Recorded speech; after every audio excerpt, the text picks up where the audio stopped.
everybody, and welcome to the Ladybug Laboratory podcast. My name is Lily, and I will be your host for today. You can find me on Instagram as ladybug.lily, Ravelry as ladybuglily. The show notes will theoretically be in the Ravelry podcast group if I remember to put them up, which may or may not happen, apparently, knowing my track record. But if they're not there, then I keep my projects pretty updated on Ravelry, so you can always look through my projects to find anything that you're looking for.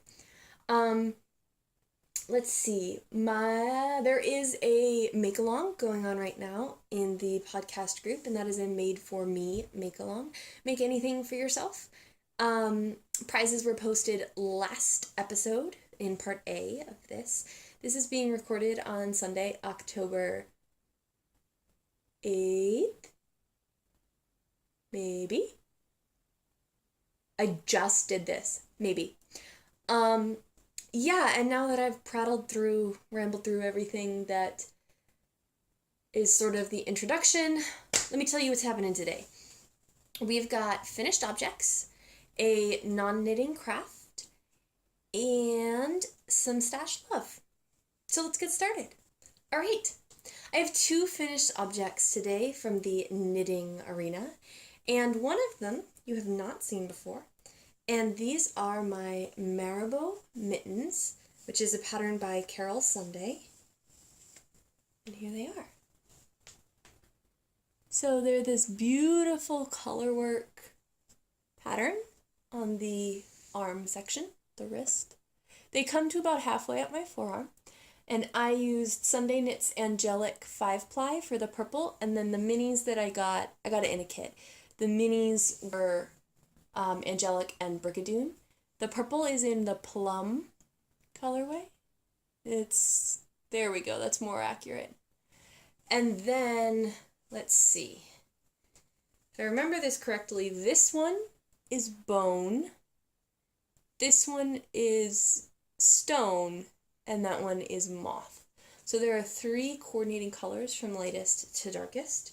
I might have those mixed around, but these were a pretty quick knit. I was really in the mood for some color work, and I can't find one of the patterns that I'm looking for, which is what I wanted to work on, and I saw this while I was looking for it, and I was like, you know what?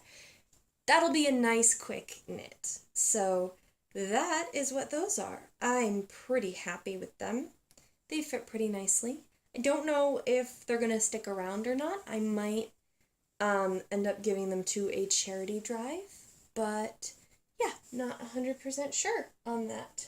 Okay. My next finished object is one that you have seen before, but it's a bit of a languishing whip, and that is my BB-8 socks. So I knit these on size 2 needles.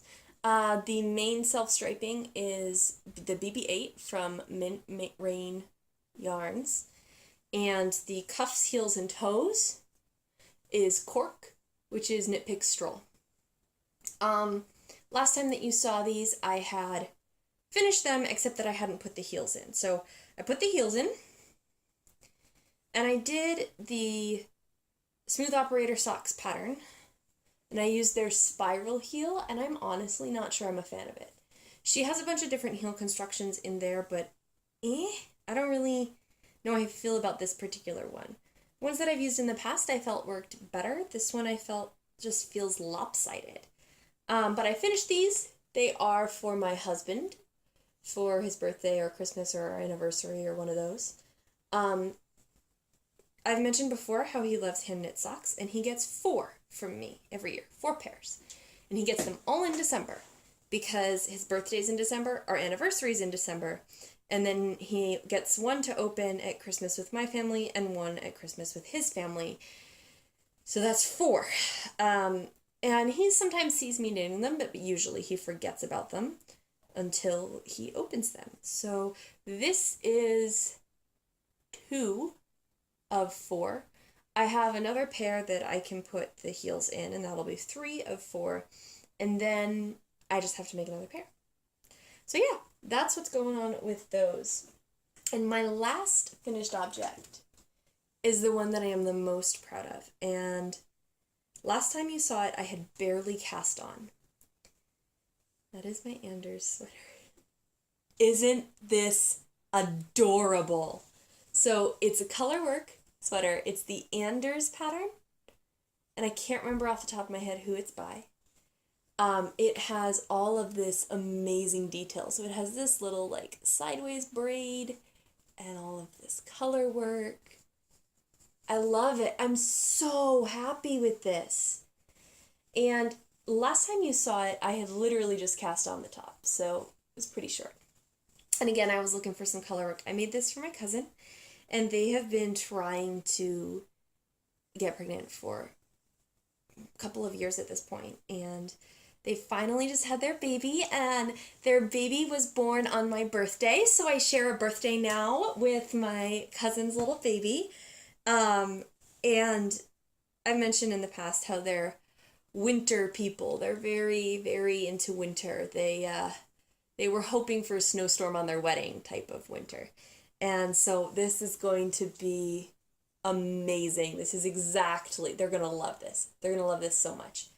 My absolute favorite part about it is these buttons.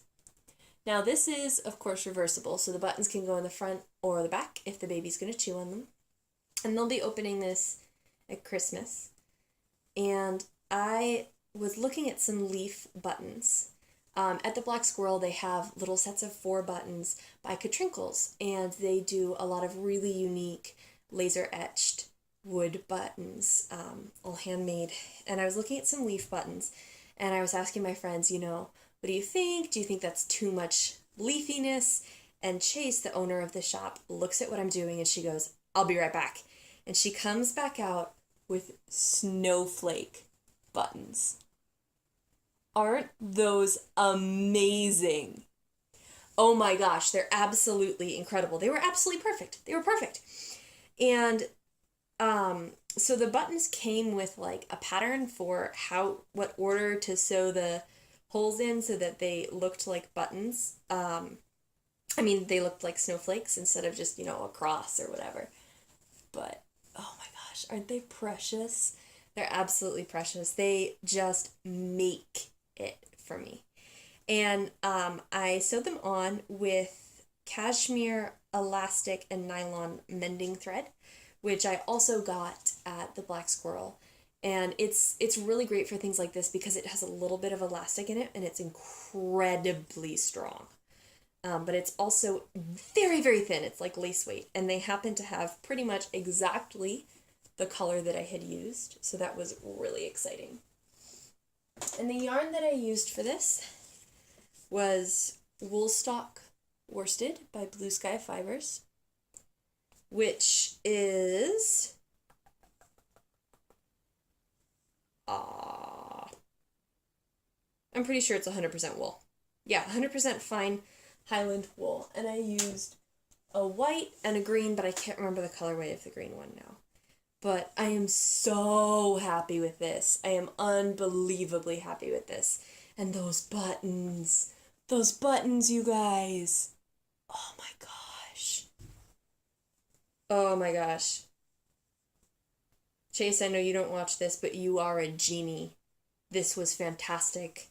So glad I asked you. She had these in the back, and it was perfect.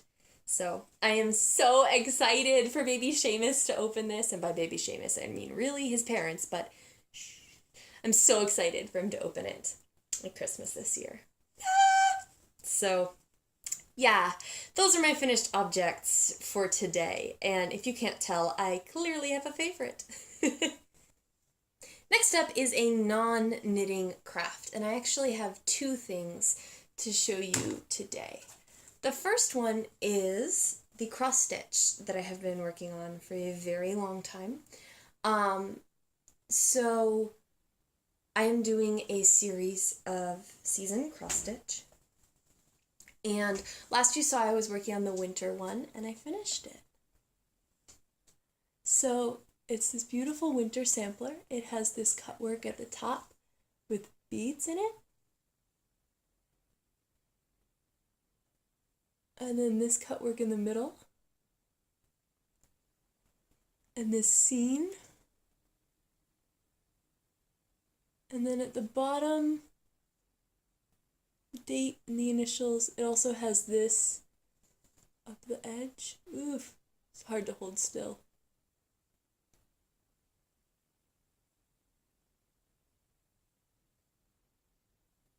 So I'm really happy with this. I'm really happy with it. This is now the third out of the four, of course, samplers that I have done. The summer sampler is currently drying in the other room because I had to wash it. I took it out and it was yellowing, which is really disconcerting. But this is the autumn sampler. And it says 2015 on the bottom. It has, your initials and the date. I actually finished this in 2016. I had just sketched it out in 2015 and I forgot to change it. So eventually I'll go back and fix that. But for right now, I'm just going to leave it. So that's one per year so far. So I'm hoping to finish the last one in 2018, which will be perfect. The other one that I finished, I only finished 2 years late, is an incredibly, incredibly long ago languishing whip. I put it aside probably in June of 2015. Yeah, that sounds about right. I put it aside in June of 2015, and I didn't pick it up again until this week. I have had absolutely no knitting mojo. And so I finished up that winter cross stitch, and I was on a roll. I was like, you know what? Like, I'm enjoying this. This is the whole point of crafting, right? So I pulled this out again. And this is a wedding sampler for my cousins. And they got married at a hotel on the beach in Newport, Rhode Island. And they're both very, very beachy people. The original pattern for this this was in like pink and yellow and blue. That was all there. But everything else was in these shades of tan. So all the leaves, the flowers, all was in tan. So I definitely ad-libbed it a little bit. I picked a few shades of green that I thought matched with the tones for the leaves. And the same over here. And then I picked some pinks for the rose. And I darkened the blue of the ribbon just so that it would stand out a little bit. But it says, there's only one happiness in life, to love and be loved. And it has their date. When I left this, I had finished, I had finished almost everything. I had done bits of this sort of triad of leaves, but not all of it. Oops. Okay. And I had to do this swirl and everything above that. But everything else, and the seashell, I had to do the seashell. But everything else was pretty much done. So I just finished up really this section in the corner. And then I was done. I don't know why it took me so long to finish it. So I'm going to send this one off to be framed. And probably wrap it up, send it off to them. Maybe they can open it for Christmas. Who knows? Maybe not. Whenever they get it. And I'm not sending off my others to be framed until I have all 4 done, and that way I can send them off and they can be in the same frames, or at least the same style. Yeah, that is my cross stitch. I'm really enjoying that right now. And for the last part today, I wanted to do some stash love. I haven't done that in a while, and I've come across a line of yarn recently that made me fall head over heels in love with it, and that is the Earl Grey Fiber Company. Now, I mentioned this in my last episode, but I absolutely am in love with the subtle tonality of these. They look more tonaled in the skeins than they do when they're wound up, and they're just incredible to knit with, absolutely incredible. So there's this one. Look at those subtle oranges and reds. And then this one, which is like greens and auburns, and apparently it knits up so subtly. I saw a sample and it's just beautiful. And both of those, this one is called Copper Pot, by the way. Both of those are Darjeeling sock, which is a 2-ply 75-25 superwash and nylon. And I have 3 of copper pot. I think I'm going to try and make a sweater out of it. Maybe 3/4 length sleeves. Not sure if it'll be like a cardigan or a jersey or what. And then these 2 I've already shown you. This one is Pinot Noir Caviar. And these are both in her sport weight. I can't remember what it's called. And this one is Bumble. I am head over heels in love with this. And I've been thinking for a really long time about the possibility of making a fade. And I love oversized shawls. And I wear a lot of the same colors. And I think it would be amazing to have one like universal faded shawl. I'm not going to do it for a long time. And I'm not going to do it because everybody else is doing it. It's one of those things where when everybody else picks up a pattern, unless I have a specific reason to knit it, I usually wait at least 6 months. And if I still am like, you know what, that is something that I could really use in my wardrobe, then I'll make it. But at this point, I'm waiting for the perfect colors. And I think I'm going to have a custom fade dyed by Heather of the Earl Grey Fiber Company, because those colors fade so amazingly. If you look on her Instagram, which is the Earl Grey Fiber Company, she has a 2-3-year-old daughter, and she made like a toddler sweater, and she faded it between 4 colors, and you can't even tell. It's like seamless. It's incredible. So I think that's what I'm gonna do, and I'm really excited for it. Now I just have to get my knitting mojo back. Yeah. But I am absolutely in love. I'm absolutely in love with those yarns. Oh my gosh. I could have bought out the whole store at her trunk show. Yeah, so that's where I'm going to leave you for today. Probably get back to my embroidery, because I'm really enjoying that, and that's what crafting is all about, right? Is enjoying things. I don't know if I'm going to start on my spring sampler yet. That's the only one that I have left to do. But yeah, we'll see. All right, have a fantastic day, everybody. Thanks for tuning in, and let me know your thoughts. Bye.